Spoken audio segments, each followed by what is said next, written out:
What the fuck is up to all of you unconventional conventionists? Welcome back to Talkie, a Rocky Horror podcast where we talk about anything and everything.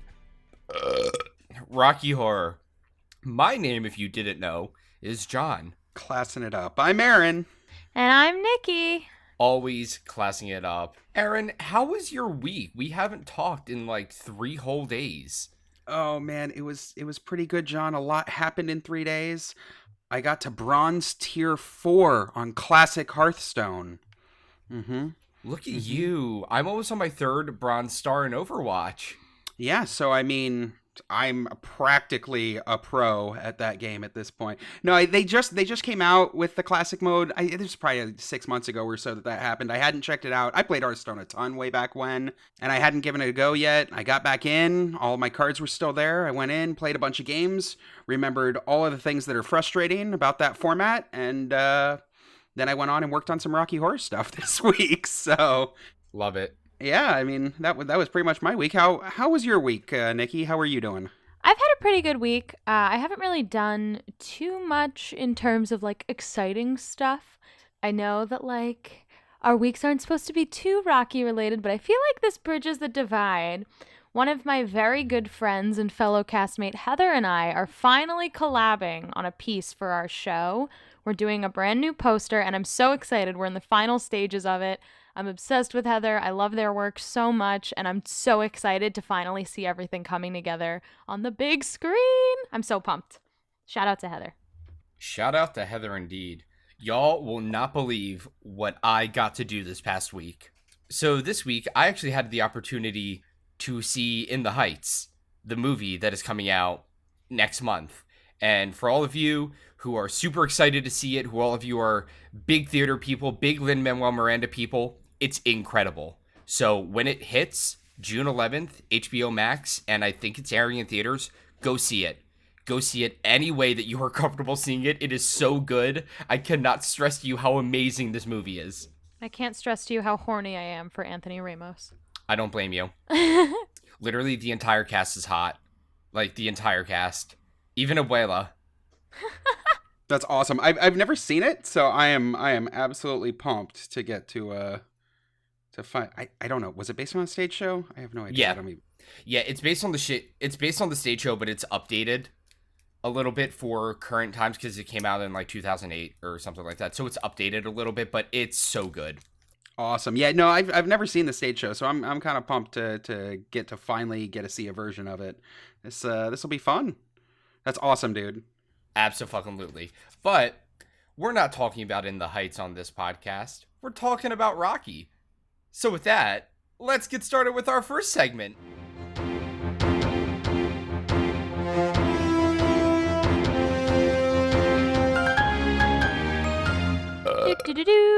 Global news. Global news. So first up in global news, we've got a fun announcement from Oakley Court. Go on. Oh my god. Shit. I just saw they were doing something really cool recently that I was going to send to Meg to include in the show, and I totally forgot. Maybe it's the same thing? Oh. Well, do you want to just go first? No. Let's do the show first. I can say mine at the end super quick.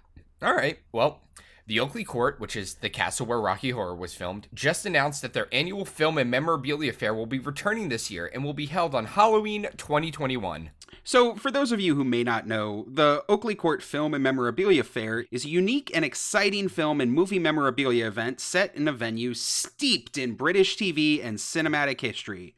They feature over 40 specialist dealer tables selling everything from movie posters to film memorabilia, stills, books, videos, and DVDs, all sorts of stuff.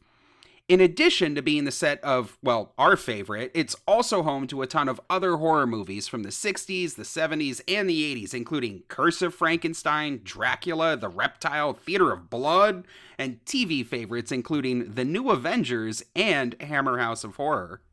It was also home to 2019's Most Ridiculous Wedding, where airline barf bags full of alcohol and rubber penises were handed out to the guests at the beginning of the ceremony, and Savannah, dressed as Morticia Addams, almost yeeted themselves into the Thames River during the post-ceremony photography session. That was Aaron and Meg's wedding, by the way. Yeah, I was going to say, that sounds familiar. But I digress. This year's special guests will include artist Graham Humphreys, author and horror historian Wayne Kinsey, and locations expert and Oakley Court tour guide Andy Ellis. I don't know who any of them are. I actually have a book by Wayne Kinsey that I just got in the mail. It's all about Bray Studios during the Hammer horror period. It's actually really interesting. It features a bunch of like architectural diagrams of the layout of the sound stages that they shot parts of Rocky Horror on. So that's awesome. Get to meet him if you go to this event. That sounds super cool. I can't read, so... I've always heard this event is super cool. They've got a ton of exclusive artwork and merchandise. Plus, if you're a history nerd like me, I'm sure the tour guides they'll have at this event are insanely knowledgeable about the castle, and they have tons of cool stories to share about the stuff that's happened there. I'd love to go someday. It sounds really neat. I just wish it was closer to the picnic. If you're one of our listeners across the pond or just feel like springing for a quick trip to the UK, this sounds like an amazing way to spend a Halloween. Tickets haven't even gone up for sale yet, but they'll be announcing all that soon, as well as info about guests, vendors, and more. If you're interested in learning more or buying tickets to the event, we've got the event's Facebook page linked in our show notes. That's where they post all their new info as it rolls out. Speaking of our friends across the pond, though... Wait, I have a thing. Oh, shit. Sorry. What's your thing, Nicki? I saw an article about the Oakley Court. Was it this that we just talked about? No, it wasn't. I feel like my thing is even cooler, though. Did you guys know that they turned the Oakley Court into a hotel? Which is, like, awesome, because you could go to the fair and then stay the night. Cool, right? Go fuck yourself. Whatever. I thought it was cool. I'm firing you right now. God damn it. Please don't. Speaking of our friends across the pond... We've got an update from For the Love of Horror Con. So this convention already has a huge stable of Rocky Horror film actors who are going to be making appearances. Tim Curry, Uncle Barry, Little Nell, Patricia Quinn, Meatloaf, and this week they've got a sixth cast member, Stephen Calcutt. Who? Stephen played the tallest Transylvanian in Rocky Horror, as well as a wedding guest at the start of the film.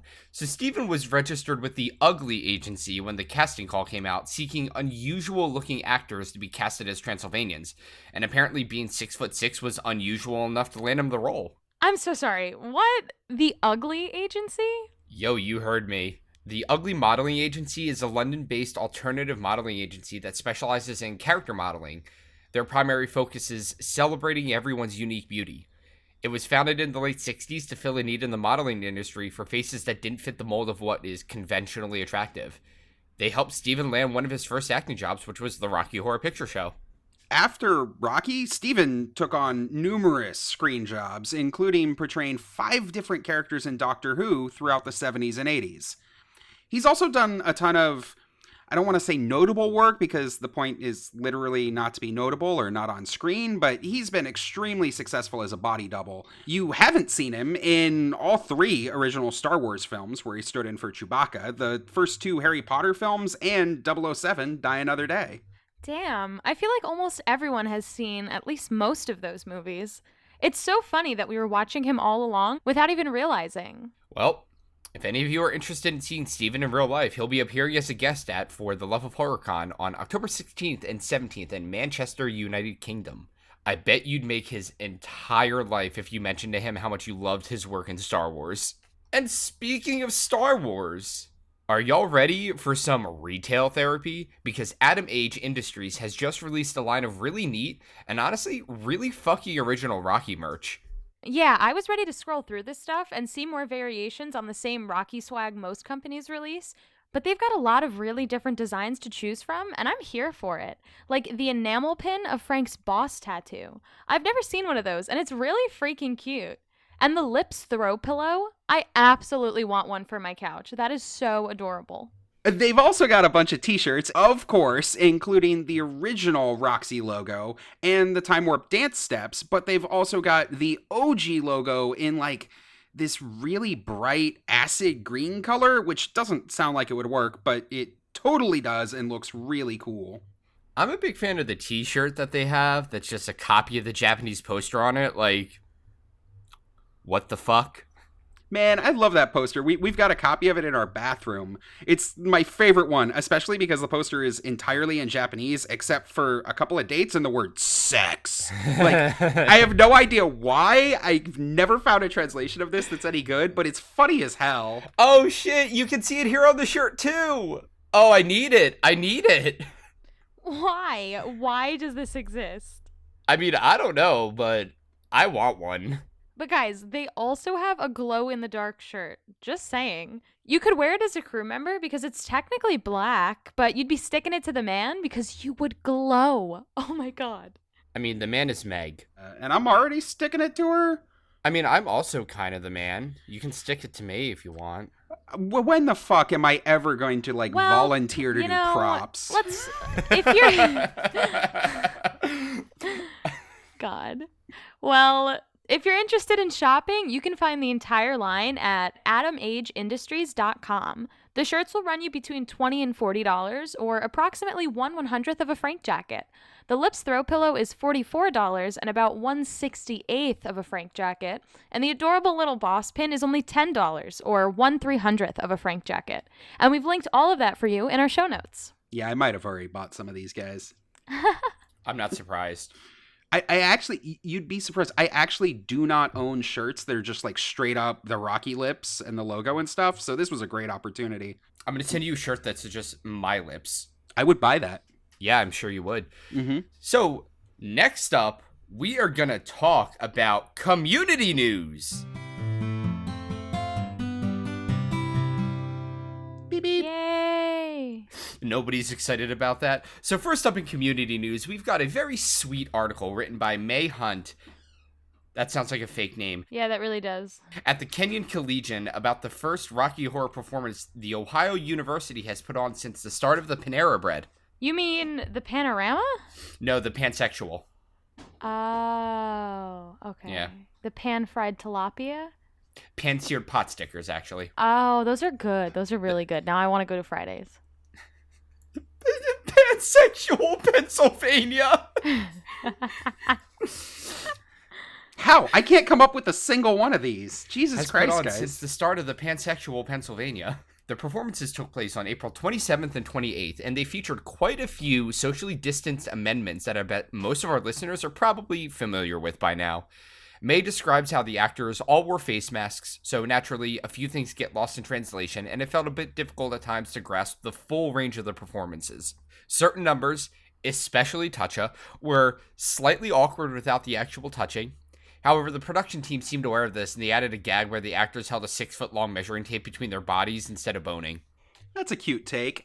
The performance took place in an outdoor space, and while it was limited to a capacity of 50 audience members, plenty of stragglers watched from the grassy area around the fence that demarcated the official performance space, all adhering to social distancing guidelines, of course.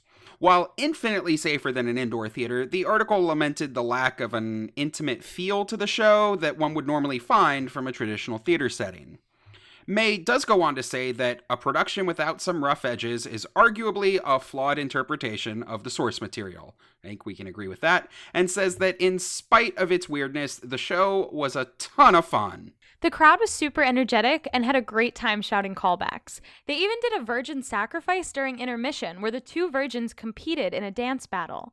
The production team even enlisted audience participation with navigating the outdoor theater space, encouraging audience members to use their phone flashlights to help the actors see as they were entering and exiting the crowd, which is like the most hardcore audience participation I've ever heard of. I mean, or more like just free labor. Hey, you want to go to the Rocky Horror Picture Show? Crazy audience participation. Here, hold this spotlight. It's cool to hear about how the audience can kind of help change the show post-COVID.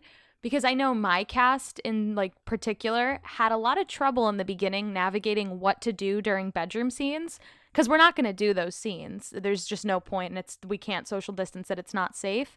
So when we first reopened, when we did our test run for Halloween, we just played the scene, and it was kind of boring, and we didn't really know what to do. So the first week back, my director, Ryan, just got on stage and did a little bit of a joke riff to kind of be like, we can't do this scene because of COVID, but here's some funny stuff. And now every week we change it and we incorporate the audience in some way. So last week, like last Friday, we had my very good friend David come on stage and we auctioned him off to the highest paying audience member. And we got some wonderful prices, such as a warm loaf of challah bread and 3 Dogecoin. So it's really interesting to just see how the audience like comes together to help you rework a scene when you don't really know what to do. Hey, those Dogecoins are worth like $3, $2, $1.70. I think it's like 38 Elon cents Musk right now. just tweeted. There was this one time where NYC didn't have a Rocky, like, at all. And then Adam's partner at the time, who was just an audience member, had to play Rocky that night. He has never stayed awake past Time Warp, so he had no idea what he was doing. That sounds about right. Yeah, huh? So the article concludes that, all in all, the production was the highlight of May's semester. She really got the sense that everybody was really grateful for an excuse to put aside their stresses and dance the time warp. And that alone makes the production a success. This was such a relatable article to me. You guys all know I've been performing again with FNS, and the way this article talks about the entire social distance Rocky situation really hits home. It is weird to have to be masked all the time when a huge part of our performance is done with our mouths. Yeah, it is. Whatever. But it's also weird to have to be socially distanced from the audience and to have the crowd energy be super different to what it was pre-Pentagon. But that said, I really feel like the underlying heart of our show is adaptability. Rocky has lived on for so long because the show and the performers all lend themselves so well to change and are able to roll with the punches to give the audience a fun experience no matter what weird-ass conditions you're working with. It's a really big culture shock to see the differences in pre-pandemic Rocky Horror and now. Like, one thing that I think about a lot that I think is kind of crazy to me is... You guys know the scene during Lab Scene when Frank gets up on his mic and Magenta and Columbia are on either side of him. And you know what I thought about? I don't know if it's different for every cast, but for my cast, the masks that they wore on the stage was a cast item. So we were all just sharing masks. And like before the pandemic, that wasn't a weird thing. But thinking about that now, like, I don't want to be within 6 feet of your fucking mask. Like, that's crazy to me that we were just casually, like, sharing masks, tossing them to the side like it was nothing. And another thing that I realized, or another thing that I picked up on the other day was my cast social media manager posted a video of our show to TikTok, and I believe CJ Gatsby from JCCP commented on it and was like, do you guys lip sync with your masks on? And a lot of my cast members were like, hell yeah, I absolutely do. I personally do not. Because like I don't know if this is just like the way that I'm built, but if I even move my mouth with a mask on, my chin is like, nope, I'm not wearing a mask anymore. And then I just look like the Crimson Chin running around stage with a mask like a duck bill. So I don't lip sync with a mask on, and I guess I'm in the minority of that. Well, this was such a fun article. Mad props to May Hunt for writing it, and snaps for the entire production team at Kynon College for putting together a wonderful show. And speaking of fun college experiences, we have a few write-ins that we're going to talk about this week, and the first one that we have is a write-in from Tori from TPB RKO FBC. Hello. Tori says, guess who's back? Back again. Hi there. If this would make the episode that airs on 5/13, that would be dupe. Good news, Tori. It will.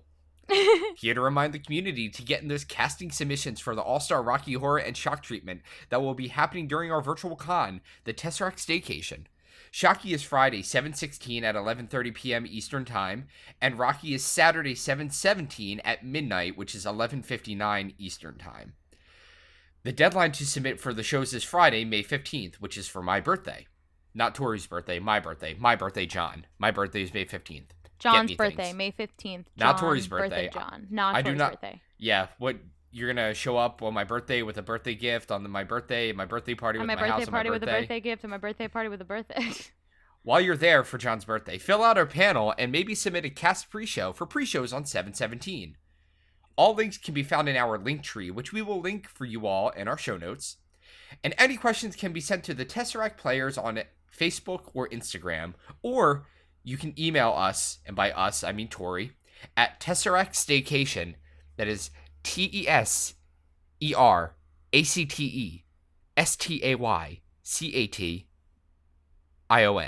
at gmail.com.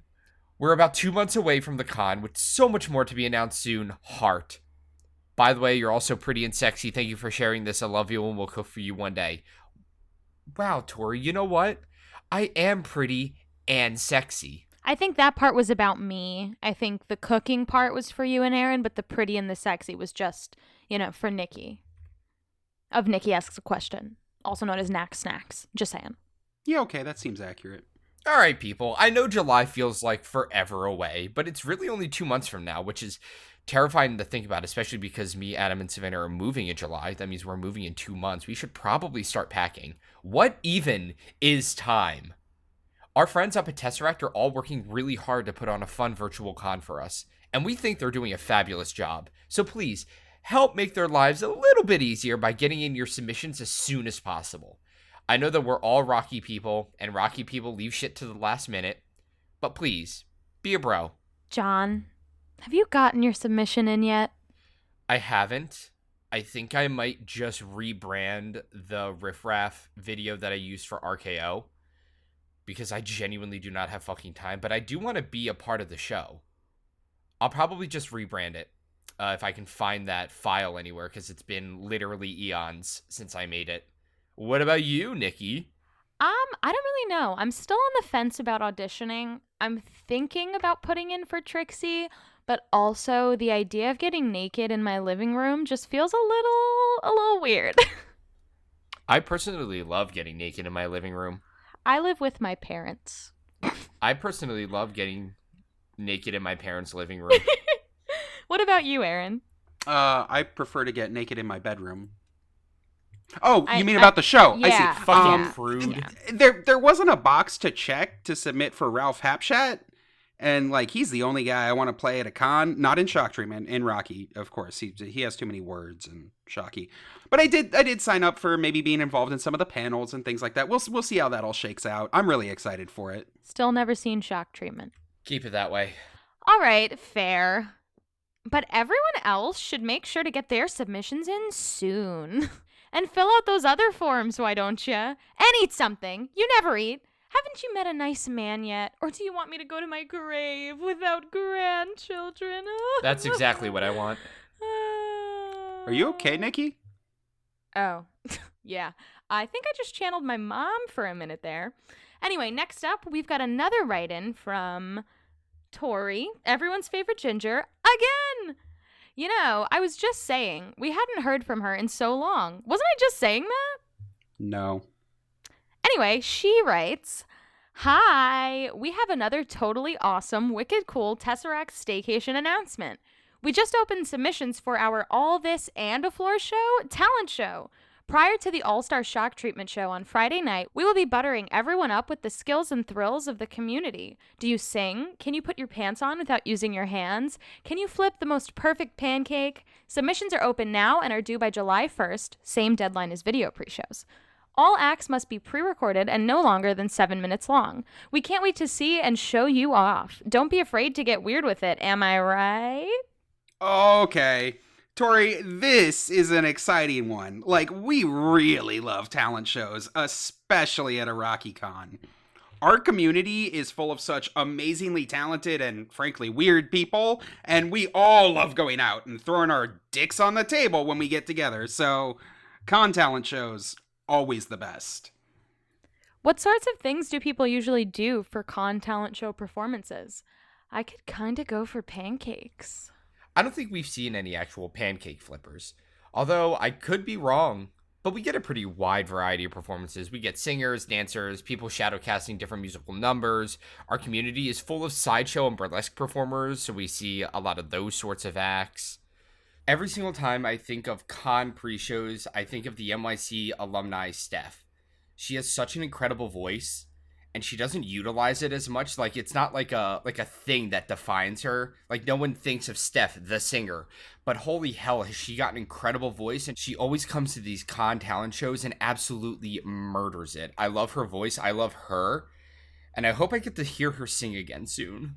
Yeah, I won't lie. The con talent shows are usually the point in the evening where I like am dipping in and out of the performance area to run to the bar to catch up with friends or whatever. So I'm pumped that I'm gonna actually get to sit down and see all of these acts. I think it's gonna be really neat, and I cannot wait to see what the community's got in store for us. So, are you guys submitting anything? No. Okay. I mean, if I were to submit something, I don't even know what I would submit. Because, like, yeah, I sing and play guitar, but, like, I feel like I'm more creative than that, you know? Like, I Do wouldn't you want to sing, just... John? Yeah. Really? I was in theater for, like, a good portion of my life, and I was in multiple bands when I was in high school and college. Well, I'm going to be honest. Every time I hear of, like, a boy that's like, yeah, I was the lead in every one of my school musicals, I'm like, you can't sing. Oh, You're just a absolutely not. boy. But I believe you. No, if you were a boy and you were in high school theater, chances are you were only there because you were the only one who was willing to embarrass himself. Yeah. Unless you went to a theater school, in which Yeah, case that's it is a different. completely different situation. But no, I've played in bands. I've done theater for a while. I sing almost every night on Twitch. Really? Yeah. I You gotta should stop by see. sometime. I'm subscribed, but I'm never there. But I am giving you my money. What about you, Nicki? Would you do anything? Oh God. I don't have much talent. You know, it's very mature of you to admit that. Yeah, I'm trying to think of like any talent that I have, and it has lost me. I don't believe I have one. No, show them that thing that you do with the cherry stem. I And don't the ping pong think balls? No? Is that not... That's for your other shows? Okay, never mind. Wow. Well, if any of our listeners are interested in submitting, we've linked the submission form for you in our show notes. We are hella looking forward to this, and we can't wait to be wowed by how amazingly talented you all are. Wait, what about you, Aaron? Are you submitting anything? No, but if I was, I don't know, it would be... I'd probably have to do some kind of shitty magic show. Like, I don't know what talents I've got that would play well to a Rocky crowd. Oh man, that actually reminds me of my favorite talent show performance I've ever seen. It must have been at one of the RKO cons where I want to say it was I don't know who it was, where there was a performer who did this awesome magic routine that was actually set to a bunch of Rocky, like, kind of themed content. Super neat. Did a straitjacket escape at the end. Really enjoyed that one. Oh, I'm kind of bendy. I could do some bendy shit. Huh? Do it. No, I'm not going to do some bendy shit, but I could All right. if I wanted to. Isn't that just the ping pong ball thing? I think that's the other. sorry. I don't even know what these things mean. Yeah, do they call you Bubbles? Fuck off. There we go. We got there. And next up, my friends, we have everybody's favorite segment. Nicki asks a question.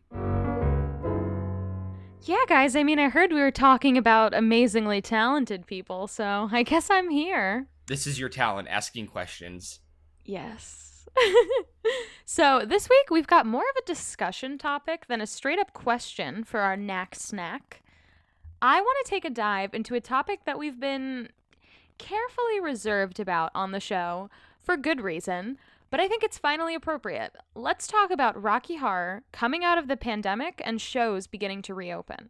I've got a lot of firsthand experience with this. I feel like FNS has settled into a new kind of routine. I don't want to say new normal, because nothing about Rocky is normal, especially now. And let's be real, Rocky right now is very different than Rocky before the pandemic began.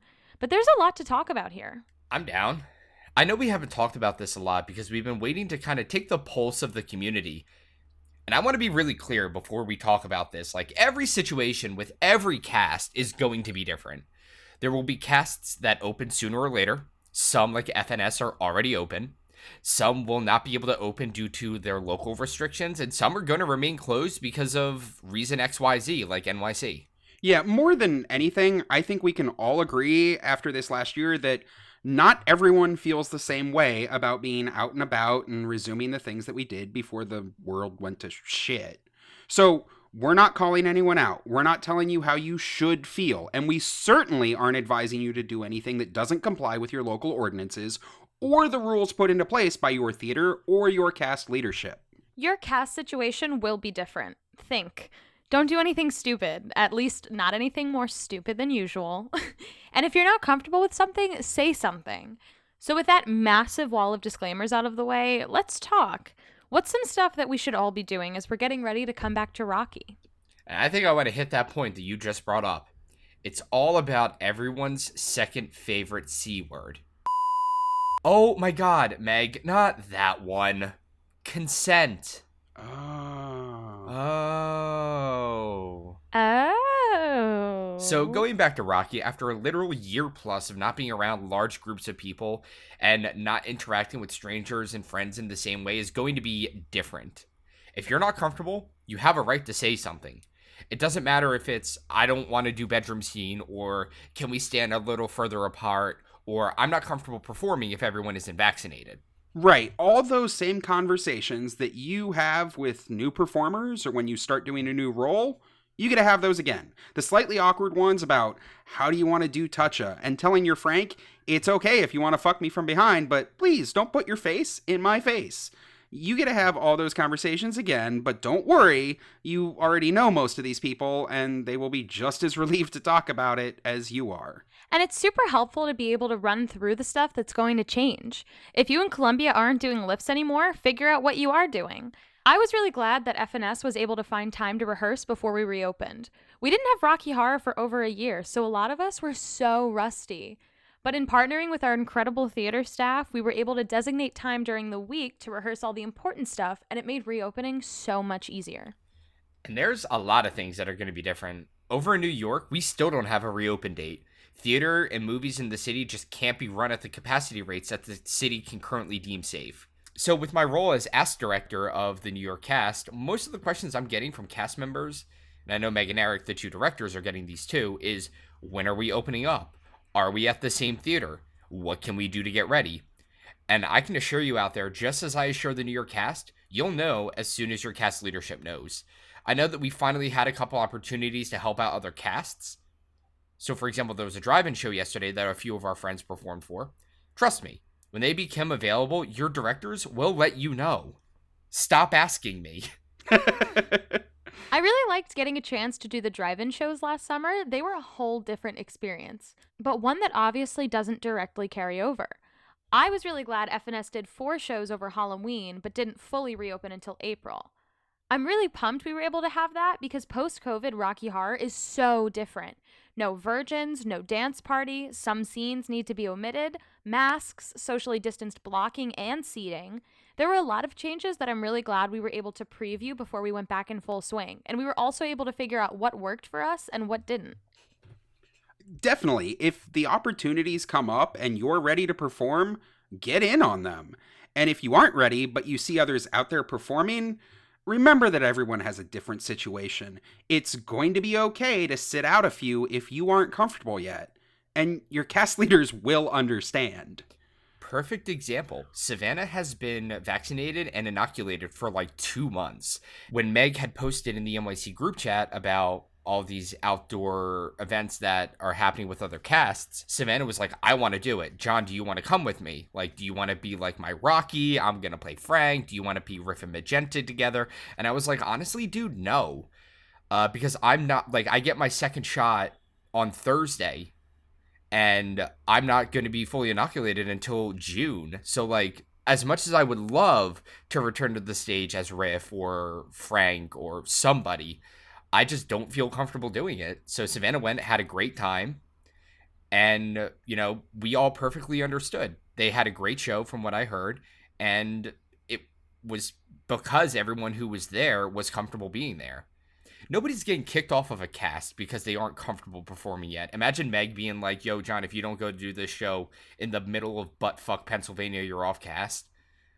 Like, if they're doing that stuff, your directors are assholes. Yeah. Right? But in the meantime, right, even if you aren't ready to perform, it's really easy to knock out some of the low-hanging fruit.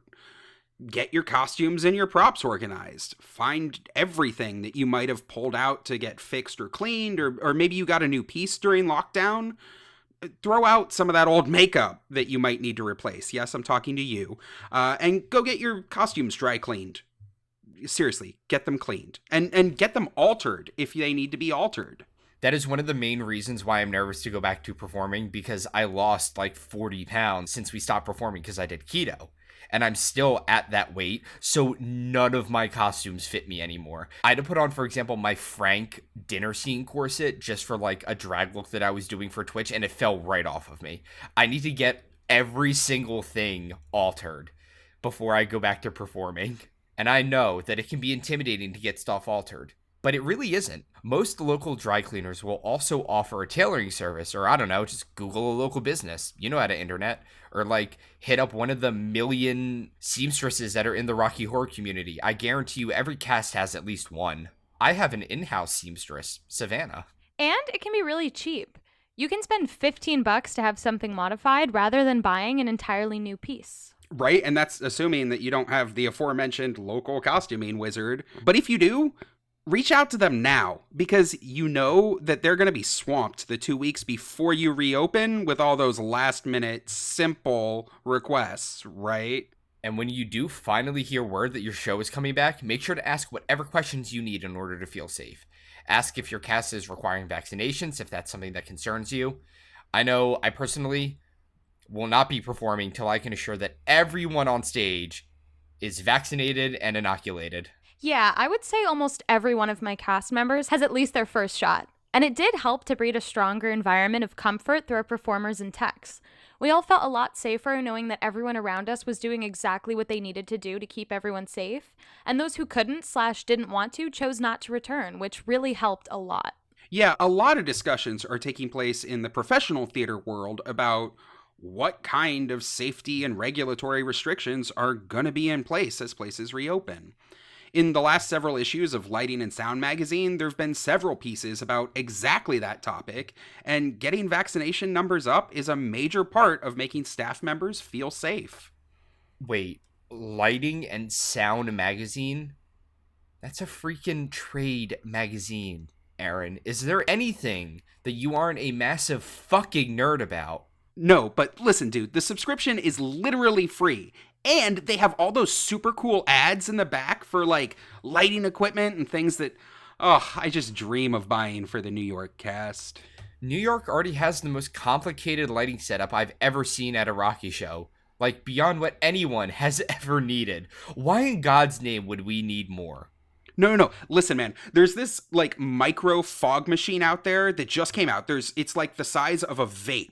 It's basically a vape. It pumps out enough fog, though, on every single charge for superheroes and Eddie's entrance and the pool and, like, wherever the fuck else you want fog. It's under $200. It's called the Micro Fogger 2.0. You can pick it. Okay, I'm cutting you off there. I mean, honestly, Aaron, that sounds kind of fucking dope, so I retract my statement. Right? Seriously? Go Google this thing. There's an awesome video I saw. Anyway, my point is, now might be the time to start thinking about those things that your cast wants to do to change up the show. These could be as small as adding in a new light or finally replacing that old prop, or maybe something crazy like rethinking your entire show schedule. Oh man, that was a big one for FNS. I loved the big changes that were made there. We opted to start as a bi-weekly cast upon return, which normally we have shows every week. This gave us ample time in between shows to prepare for the next, make sure we were all healthy, properly clean our costumes, and sanitize communal cast props and costumes, etc. I was really reluctant at the idea initially, but it really changed the entire experience in a really positive way. And you can see a significant difference in the audiences now that our performances are more sparse. For example, we've sold out literally every show, and that's not hard because we're only selling like 50 tickets, but it feels really nice to be able to flex that. We sold out. Anyway. I feel like a lot of casts are going to be doing that. Like, or even considering performing at multiple theaters or other venues that they wouldn't have beforehand. Having a home theater is great, but maybe it's time to venture out into the wider world. And if you think your cast isn't looking into these kinds of opportunities, but you're kind of seeing them out there, shoot your leaders a message and ask, like, what's the worst they can say? No? We also had a really big change for our FNS shows that I was skeptical about, but I turned out to really like. We pushed our start time to 10 o'clock. Midnight Rocky Horror was always such a big spectacle in my Rocky Horror experience. So I was kind of bummed when I found out we were moving to 10, but it changed the show and the energy exponentially. I feel like we put on such a better show, and post-show, we're all still so awake and ready to help clean up the theater and put everything back where it needs to be. And the audience is so much more lively, and we sell out so often. Yeah, I'm not a singer. I mean, I love that. Plus, I mean, once the bars are all open, you get actual time after the show. Like, that'll be nice. Oh, man. That does remind me, though, of something I wish we had done. That I would totally advise everyone out there also to bring up with their leadership team. Have a drunk people game plan. We perform in Red Bank, and a lot of bars reopened. So with the show starting at 10, we have seen a few obnoxiously drunk people at our shows. They still keep their masks on, though, so do better, anti-maskers. One time, though, this drunk lady decided that she had to pee during sweet tea. And also, she was cosplaying as, Magenta, but she looked like Patricia Quinn, so it was very funny for me. But she audibly yelled, "I'm so fucked up, I gotta piss." And she literally shoved past Frank on his walk down. I was Janet, watched the whole thing happen, and I was really like, bitch, what the fuck? Read the room. Just read the room. I mean, she sounds like a real, everyone's third favorite C word. Karen! I meant Karen. Jesus Christ, Meg, chill out. Karen starts with a C? I mean, it pretty much does now, doesn't it?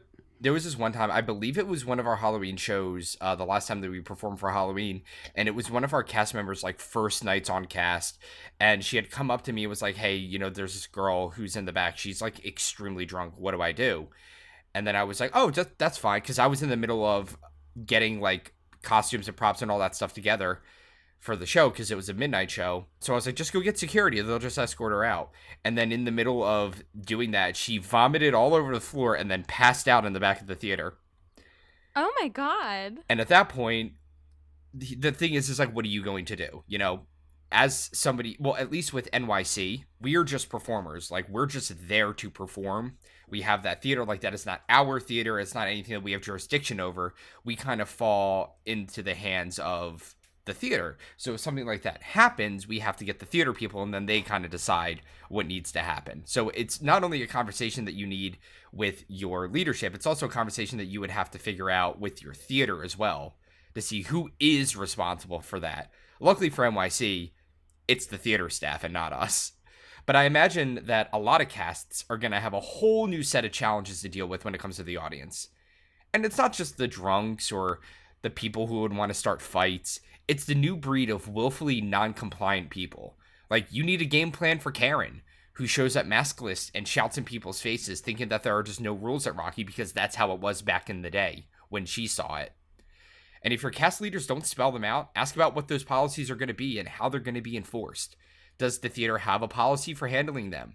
Does someone need to be designated as security for your shows? That's if you have enough people to even be able to designate responsibilities like that.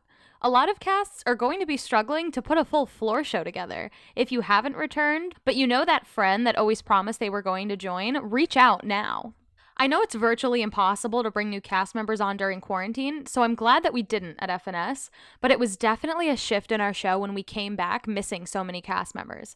I've played a floor show character every week since we reopened, which I'm super happy about. I'm very grateful to be able to have that casting opportunity, but also I'd love to be able to take a week of just a quick Trixie and a relaxing show, but it's just not possible yet. Yeah, like everything else, I'm sure it'll get there. But that's another thing. If you picked up costumes for a new character, or maybe there's a character you're not comfortable performing anymore, get that shit figured out.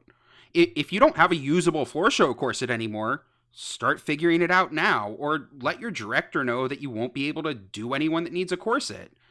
Put some time into thinking about what has changed in your circumstances before your director asks you if you're available. A little bit of thought now is going to save a lot of awkwardness in the long run, and you'll avoid agreeing to something you might not otherwise just because you were caught off guard, and you would have said yes to it a year ago. I guess I should probably reach out to Hillary about my Columbia costume then, shouldn't I? Lol. That shit been done for a whole ass year and it's just sitting in her apartment. I should probably go get that. And honestly probably ask her to tailor it because it's not gonna fit me anymore. See, John? It's a whole list of things you gotta do. We just nailed right through them. Honestly, once everything is back up, I'm going to say yes to anything. Frank doubles, theme nights, spit in my mouth, whatever. Meg literally just wrote that so that she could cast me double Franks for the rest of the foreseeable future whenever we go back. And I hate you for that. I wrote that, and I recognize not everybody will be up for that. I'd be down to do a double Frank. I've never done a single Frank. But that's our main takeaway. We're excited. You're excited. Everyone is excited. But everyone and everything is going to be a little bit weird for a little while. And we do Rocky. We're used to weird. And we should do the same thing that we always do when we encounter something weird. Be even fucking weirder. Amen. And that's our show. We want to thank Tori for writing in. We're beside ourselves and can't wait for Staycation Con and always love getting those updates. Please keep them coming. If you've got a question that you want us to answer on air for Nicki Asks a Question, or some community news that you'd like us to talk about, or even a cool story to showcase your Magnum Dong to the entire community, we would love to include it in our show. Just go to our website, rockytalkiepodcast.com, and fill out our contact form to share with us. We all really love getting to hear about the cool shit that you guys have been working on, and we love getting to share your work with the whole community. Plus, if your cast is working on something fun, a virtual show, or maybe even a real-life show, send that in too, and we will help to spread the word. If you're enjoying Rocky Talkie, please help us out by rating, reviewing, and subscribing to the show. It makes the podcast more accessible to new listeners, which really helps us grow the show. And if you want even more Rocky Talkie content, check us out on Facebook, Instagram, YouTube, and TikTok, all at Rocky Talkie Podcast. We'll see you next Thursday. See you next Thursday, cunt. There's so many S's in this sentence. I saw an article about... Fuck. An article. An article. Steven was registered with the Ugly Agency. Fucking what? They even did a virgin during They even did a virgin. They did a virgin, all right. They did a virgin during intermission. And speaking of fun college experiences... I don't have any of those. I didn't go to college. Yeah, I dropped out, so... Me too! Is it my turn? Yay! No, it's not my turn. Debt for no reason. I'm not in debt. I went to community college. I was a student government president. I was popular in college. Here to remind the community to get into the... Uh-huh. All right. Annoying mom voice. What does that mean? I don't know what it means. My mom is 37. Okay. She always does some, fuck. Every single time when whenever... I'm gonna eat my fist. Don't do it. I'm gonna do it. Duke, did you really jump off the bed while I was being casual? I really liked getting the chance to do the drive-in. Yeah. I did. The entire drive-in, damn. I okay. did it, yep. Ha, like C-U-N-T. Hillary! Can you remake my entire Columbia costume? I'm gonna Bye! Bye!